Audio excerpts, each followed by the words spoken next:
YCP ప్రభుత్వ హయాంలో కోట్ల రూపాయల నిధులను డ్వాక్రా సంఘాల పేరుతో దోపిడీ చేశారని కాకినాడ జిల్లా పిఠాపురం మాజీ MLA TDP incharge SVSN Varma ఆరోపించారు. గత ప్రభుత్వం అవినీతికి ఇది నిదర్శనమని చెప్పారు. కూటమి ప్రభుత్వం ఏర్పడిన తర్వాత గత వైసీపీ ప్రభుత్వంలో జరిగినటువంటి అక్రమాలు రోజుకు ఒకటి చొప్పున బయటకు వస్తున్నాయని తెలిపారు. ఈ మండల పరిధిలోని 192 గ్రూపులకు చెందిన దాదాపు 1920 మంది మహిళలను యానిమేటర్లు, సీసీలు, ఏపీఎం కలిపి వారికి తెలియకుండా బ్యాంకు నుంచి అప్పులు తెచ్చి దోపిడీ చేశారని ఆరోపించారు.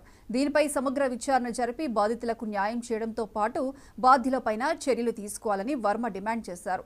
అదేవిధంగా రాష్ట్ర వ్యాప్తంగా కూడా దీనిపై దర్యాప్తు జరిపి దోపిడీదారులను బయటకు తీయాలని వర్మ డిమాండ్ చేశారు.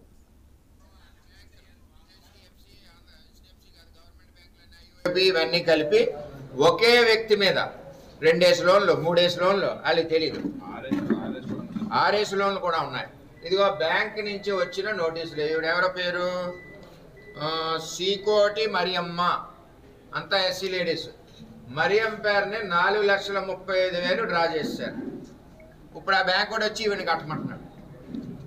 దీనికి ఆల్రెడీ దర్యాప్తుకి మేము ఇచ్చాం. ఎందుకో మరి ఆ ఏపీఎంని చూసి అందరూ కూడా భయపడతా ఉన్నారు. ఆ దర్యాప్తు జరగట్లేదు. ఇది ప్రెస్ ద్వారా తెలియజేసిన ఒక్క పిఠాపురం నియోజకవర్గంలో ఒక మండలంలో 14 కోట్ల రూపాయలు. నేను ఈవేళ డ్వాక్రా సంఘాలందరినీ అడుగుతున్నాను, మా నియోజకవర్గంలో ఉన్న సంఘాలందరినీ కూడా మీ మీద ఎన్ని లోన్లు ఉన్నాయో వెరిఫై చేసుకోండి. అధికారులకు ఉత్తరం రాసివ్వండి, మా మీద ఎన్ని లోన్లు ఉన్నాయి మీరు సమాధానం చెప్పమని మీ కన్సల్ట్ ఏపీఎంని అడగండి.